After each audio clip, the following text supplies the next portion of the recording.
नमस्कार, आप देख रहे हैं बिहार 24x7 न्यूज। आज की प्रमुख खबरें। आरजेडी सुप्रीमो लालू यादव ने 2025 के बिहार विधानसभा चुनाव को लेकर बड़ा दावा कर दिया है। उन्होंने कहा है कि हम लोग के रहते बीजेपी सरकार कैसे बना सकती है, हम सरकार बनाने जा रहे हैं। लालू यादव ने दिल्ली विधानसभा चुनाव के नतीजों पर कहा, इसका बिहार विधानसभा चुनाव पर कोई असर नहीं पड़ेगा। बिहार में नहीं बन पाएगी एनडीए की सरकार। भाजपा बोल रही है कि बिहार में भी असर पड़ेगा, इसका कोई असर नहीं पड़ेगा। भाजपा जाए बोल रही है कि सरकार बनाएंगे एकदम पूर्ण बहुमत के साथ। कैसे बना लेगा सरकार? हम लोग रहते हुए सरकार बना लेगा भाजपा। भाजपा को लोग जान गए, तुम लोग को भी लोग जान गए। बिहार के डिप्टी सीएम विजय कुमार सिन्हा ने लालू यादव के दिए बयान पर पलटवार किया है। विजय कुमार सिन्हा बोले, बिहार विधानसभा चुनाव में एनडीए का आना तय है। लालू यादव रहेंगे या नहीं रहेंगे ये तय नहीं है, लेकिन एनडीए का आना तय है। देखिए, एनडीए की सरकार का आना तय है। श्रीमान लालू प्रसाद यादव रहेंगे या नहीं रहेंगे ये तय नहीं है, लेकिन एनडीए का आना तय है। और श्रीमान लालू प्रसाद यादव जी, अब आपका रहना कोई आवश्यक भी नहीं है, क्योंकि बिहारी शब्द को आपने गाली बनाया, बिहारी को आपने लज्जित किया, जातीय उन्माद पैदा कर करके भाई भाई को लड़ाया है, बिहार को बर्बाद किया। इसलिए आपके जैसे लोगों का रहने की अब कोई जरूरत नहीं है। अब बिहारी का मान सम्मान स्वाभिमान जो बढ़ाएगा, सामाजिक सौहार्द बढ़ाएगा, भाई भाई का सामाजिक सद्भाव बढ़ाने वाले लोग की जरूरत है। इसलिए अब आप रहें न रहें, एनडीए का आना तय है। गया के बतसपुर गांव में प्रगति यात्रा के दौरान पहुंचे सीएम नीतीश कुमार की मौजूदगी में लोगों ने लालू यादव जिंदाबाद के लगाए नारे। राज्यसभा में वक्फ संशोधन बिल को लेकर तैयार की गई जेपीसी की रिपोर्ट पेश कर दी गई है। हालांकि विपक्षी सांसदों ने इस रिपोर्ट को लेकर जमकर हंगामा किया। विपक्षी सांसदों की दलील है कि इस रिपोर्ट में कमेटी में शामिल होने वाले विपक्षी सांसदों के सुझाव को शामिल नहीं किया गया है। वक्फ बिल पर बनी जेपीसी रिपोर्ट पर कांग्रेस अध्यक्ष मल्लिकार्जुन खड़गे ने इस रिपोर्ट को अलोकतांत्रिक करार देते हुए फर्जी बताया है और कहा है कि रिपोर्ट को दोबारा जेपीसी के पास भेजा जाए, क्योंकि इस रिपोर्ट में कमेटी शामिल होने वाले विपक्षी सांसदों के सुझाव को शामिल नहीं किया गया है। खड़गे ने आगे कहा, वक्फ बोर्ड पर जेपीसी रिपोर्ट में कई सदस्यों की असहमति रिपोर्ट है, उसे नोटों से हटाया और हमारे विचारों को दबाना सही नहीं है, यह लोकतंत्र विरोधी है। असहमत रिपोर्ट को हटा के बाद में पेश की गई किसी भी रिपोर्ट की मैं निंदा करता हूँ। हम ऐसे फर्जी रिपोर्ट कभी स्वीकार नहीं करेंगे। अगर रिपोर्ट में असहमति के विचार नहीं है तो उसे वापस भेजकर दोबारा पेश किया जाना चाहिए। बीजेपी सरकार बनते ही 3 दिनों में फेल हो गया दिल्ली का पावर सेक्टर। दिल्ली की पूर्व सीएम और आम आदमी पार्टी नेता अतीशी ने प्रेस कॉन्फ्रेंस करके पीसी के दौरान बीजेपी पर हमला बोला और बिजली कटने को लेकर बीजेपी सरकार पर सवाल उठाया। उन्होंने कहा है कि पिछले 3 दिनों से दिल्ली के अलग अलग हिस्सों में लंबे पावर कट्स की शिकायत आ रही है। अतीशी ने दावा किया है कि लोगों को इन्वर्टर खरीदना पड़ रहा है। लोग कह रहे हैं कि 3 दिनों में पता चल गया है बीजेपी से दिल्ली की सरकार नहीं चल सकती। अतीशी ने कहा है कि बीजेपी को सरकार चलाना नहीं आता है और जिन जिलों में बीजेपी की सरकार है उन जिलों में बिजली का बुरा हाल है। अतीशी ने कहा है कि बीजेपी दिल्ली को उत्तर प्रदेश बनाने का प्रयास कर रही है, जहां घंटों घंटों पावर कट रहता है। रोहतास में कब्र से निकली शराब की बोतलें। कब्रिस्तान में शराब माफियाओं ने कब्र को अपना गुप्त ठिकाना बनाकर रखा था। छापेमारी की गई, एक पुरानी कब्र के अंदर बोरी में भरकर छिपाई गई देसी शराब की खेप मिली। मोतिहारी में पुलिस और शराब माफियाओं के बीच जमकर धक्का मुक्की हुई। देसी दारू से भरे ड्रम में डूबने से बच्चे की मौत हो गई। जेपीसी रिपोर्ट पर सपा सांसद डिम्पल यादव ने कहा, हम इस बिल का विरोध करते हैं। पूरा विपक्ष एक साथ है, सत्ता पक्ष के भी कुछ गुट इस मुद्दे पर हमारे साथ हो सकते हैं। जेपीसी के रिपोर्ट को आज लोकसभा में पेश किए जाने पर पूर्णिया से निर्दलीय सांसद पप्पू यादव ने कहा, यदि आप किसी भी बिल में क्षेत्र, समूह, वर्ग, धर्म या भाषा के खिलाफ कोई फैसला लेते हैं तो वह हमारे देश की संस्कृति एवं संविधान के खिलाफ होगा। संविधान के आधार पर कोई काम नहीं किया जाता है तो विरोध होगा। आपका बिल संविधान के अनुसार है और उसमें देश हित की बात की गई है तो उस पर जरूर समर्थन किया जाएगा, लेकिन मैं समझता हूँ कि जो भी लाया जा रहा है वो बहुत जल्दबाजी में लाया जा रहा है। इस पर बहुत व्यापक चर्चा की आवश्यकता है। तो वह हमारे देश के संस्कृति, हमारी देश की सभ्यता, वसुधैव कुटुंब, हमारे देश के डेमोक्रेसी, संविधान को सॉवरेन कल्चर के खिलाफ होगा। संविधान किस बात की इजाजत देता है और हमारे देश को जो संविधान में धर्म को लिबर्टी मिली है या किसी भी धर्म और मजहब को, किसी भी भाषा को यदि आप संविधान के आधार पर कोई ध्यान नहीं रख के काम करते हैं तो विरोध होगा। यदि संविधान युक्त बिल आप कोई भी लाते हैं और देश हित की बात होगी तो उसमें निश्चित रूप से सपोर्ट के अलावा दूसरी बात तो होनी ही नहीं चाहिए। तो मैं समझता हूं कि यह जो बिल लाए जा रहे हैं ये बहुत जल्दीबाजी, इस पर बहुत व्यापक चर्चा होने की जरूरत थी। अब ये तो तय अभी जो 9:30 बजे बैठक होगी तो उसमें होगा कि क्या विरोध करना है या सपोर्ट करना है। सारी पार्टी के लोग थे तो उसको किस रूप में ये ला रहे हैं वो तो देखा जाएगा। विकासशील इंसान पार्टी के अध्यक्ष मुकेश सहनी ने एक बार फिर से उप मुख्यमंत्री पद का दावा किया है। उन्होंने कहा है कि अगली सरकार अपनी ही बनेगी और मैं डिप्टी सीएम बनूंगा। मुकेश सहनी ने अपने कार्यकर्ताओं और निषाद समाज के लोगों से मुलाकात के दौरान कहा, इस बार अपनी ही सरकार बनेगी। मुकेश सहनी ने कहा है कि जब अपनी सरकार बनेगी और मैं बिहार का अगला डिप्टी सीएम बनूंगा तब आपकी समस्याओं का समाधान होगा। ऐसे माला पहनाना है। इस बार सरकार अपना बनेगा तो अपना डिप्टी सीएम बनेंगे। सब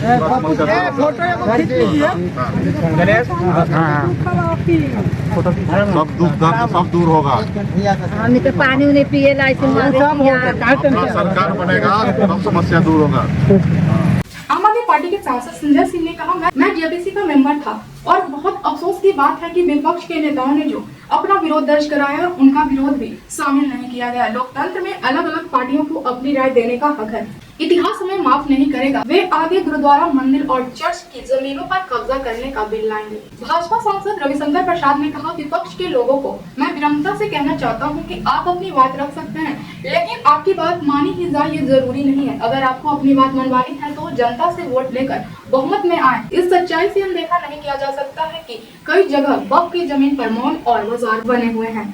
बिहार विधानसभा चुनाव से पहले नीतीश कुमार अपनी प्रगति यात्रा के दौरान बांट को लेकर अलग अलग जिलों में कई जगह करोड़ों की योजनाओं की घोषणा कर रहे हैं। सीएम अपनी प्रगति यात्रा के बीच ही लगभग 20,000 करोड़ की विकास योजनाओं को कैबिनेट से मंजूर करवाए हैं। सीएम नीतीश कुमार ने प्रगति यात्रा के दौरान दावा किया है कि बाढ़ प्रभावित होने वाले तमाम जिलों को स्टेट हाईवे से कनेक्ट कर दिया गया है। बिहार के किसी भी जिले से राजधानी पटना तक आने का सफर 5 घंटे में पूरा हो रहा है। सीएम ने दावा किया है कि उनका लक्ष्य है कि इस 5 घंटे के समय को और भी कम किया जाए। नीतीश कुमार के बेटे निशांत कुमार की राजनीति में आने से पहले ही उनका विरोध शुरू हो गया है। कांग्रेस नेता ने उनके विरोध में पटना में पोस्टर भी लगवा दिया है। पोस्टर में लिखा है कि राजा का बेटा राजा नहीं बनेगा और नॉर्थ की जनता जिसे चाहेगा वही राजा बनेगा। राज्यसभा में पेश हुई वक्फ बिल पर जेपीसी की रिपोर्ट पर आम आदमी पार्टी के सांसद संजय सिंह बोले, आज आप वक्फ बिल संपत्ति पर कब्जा कर रहे हैं, कल गुरुद्वारा, चर्च और मंदिर की संपत्ति पर कब्जा करेंगे। लखनऊ में शादी समारोह में घुसा तेंदुआ, जान बचाकर भागने लगे लोग। रेस्क्यू टीम की राइफल पर मारा झपटा, दरोगा और कैमरामैन हुआ घायल। भाजपा अध्यक्ष दिलीप जायसवाल ने आरजेडी सुप्रीमो लालू यादव के बयान पर कहा, लालू यादव की राजनीति बिहार में समाप्त हो चुकी है। बिहार की जनता आज लालू यादव से सामाजिक न्याय की परिभाषा पूछ रहा है। दिल्ली चुनाव और हरियाणा चुनाव के नतीजों के बाद मुख्यमंत्री प्रगति यात्रा पर है। प्रगति यात्रा के बाद और एनडीए कार्यकर्ता सम्मेलन के बाद बिहार का माहौल बदल चुका है। लालू यादव की राजनीति बिहार में समाप्त हो चुकी है और लालू यादव जी के बारे में अब बिहार के मतदाता, बिहार की जनता सिर्फ इस बात को समझ रही है कि ये परिवार से ऊपर उठकर कुछ भी नहीं सोचते हैं। सामाजिक न्याय की बात करने वाला जो नेता है सिर्फ पारिवारिक न्याय में पड़ गया है। तो बिहार की मतदाता लालू यादव जी से सामाजिक न्याय की परिभाषा पूछ रही है कि आखिर किस तरह का सामाजिक न्याय का परिभाषा है।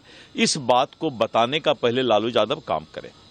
आपने देखा कि अभी 4 सीट का जब उपचुनाव हुआ तो बेलागंज में 30-35 साल से जिस सीट पर कब्जा था लालू यादव जी के पार्टी का, और जब प्रतिपक्ष के नेता वहां गए तो उनको एहसास हो गया कि वहां की ना एम ना वाई कोई भी उनको जो है तरजीह नहीं दिया। तब उनको अपने पिताजी को वहां भेजना पड़ा था, लेकिन उसके बाद भी उनके हाथ से सारा फैक्टर निकल गया। अब उनको पता चल गया है, एक तो दिल्ली चुनाव का रिजल्ट, हरियाणा महाराष्ट्र का रिजल्ट, और जब से मुख्यमंत्री जी प्रगति यात्रा पर निकले हैं तो वैसे लोग जिनको कि दिखाई नहीं पड़ता है राजनीति में, अब वही लोग जो है परेशान हैं। उनको मोतियाबिंद का ऑपरेशन कराने की विपक्ष को आवश्यकता है, क्योंकि प्रगति यात्रा के बाद और एनडीए कार्यकर्ता सम्मेलन के बाद बिहार का माहौल बदल चुका है और जिनको दिखाई नहीं पड़ रहा है या तो उनके आंख की रोशनी कम है या फिर विकसित बिहार की परिकल्पना उनके नजर में नहीं है।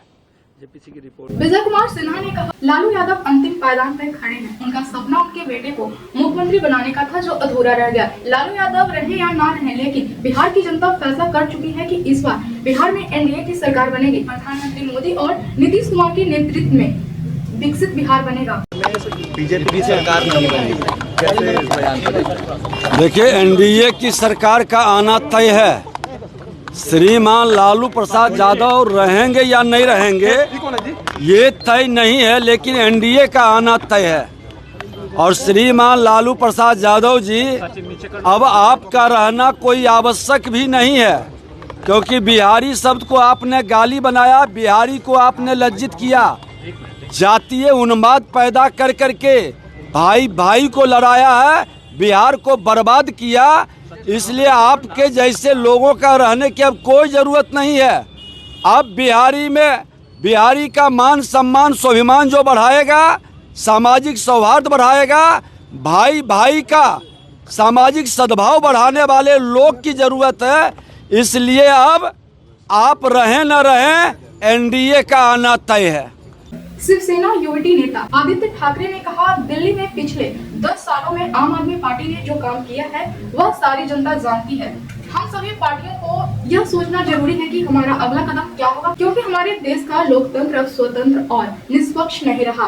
हम हमेशा देश के हित में लड़ते रहेंगे। बेंगलुरु में एक महिला को गाड़ी चलाते समय लैपटॉप का इस्तेमाल करने के लिए जुर्माना लगाया गया है। दरअसल कार ड्राइव करते समय महिला लैपटॉप पर काम कर रही थी और सोशल मीडिया पर इस घटना का वीडियो वायरल हो गया। ट्रैफिक पुलिस ने महिला को ट्रैक किया और उस पर 10,000 रुपए का जुर्माना लगाया।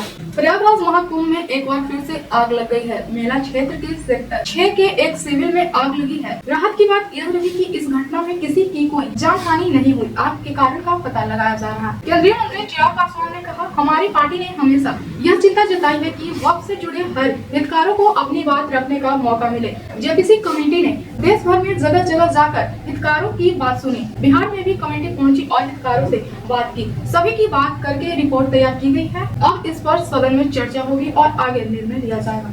जनसुराज पार्टी के सूत्रधार प्रशांत किशोर ने आगामी विधानसभा चुनाव को लेकर बड़ा ऐलान किया है। उन्होंने स्पष्ट किया है कि उनकी पार्टी में उम्मीदवार का चयन जनसुराज से जुड़े कार्यकर्ता और 3 स्तरों तक गठित समिति के मूल्यांकन के आधार पर किया जाएगा, न कि पार्टी के किसी एक नेता या समूह द्वारा। उन्होंने यह भी कहा है कि यह एक अनूठी पहल होगी, क्योंकि भारत में पहली बार किसी राजनीतिक दल के उम्मीदवारों का चयन पूरी तरह से जनता के राय के आधार पर किया जाएगा। ऐसे ही खबरों के लिए बने रहिए बिहार 24।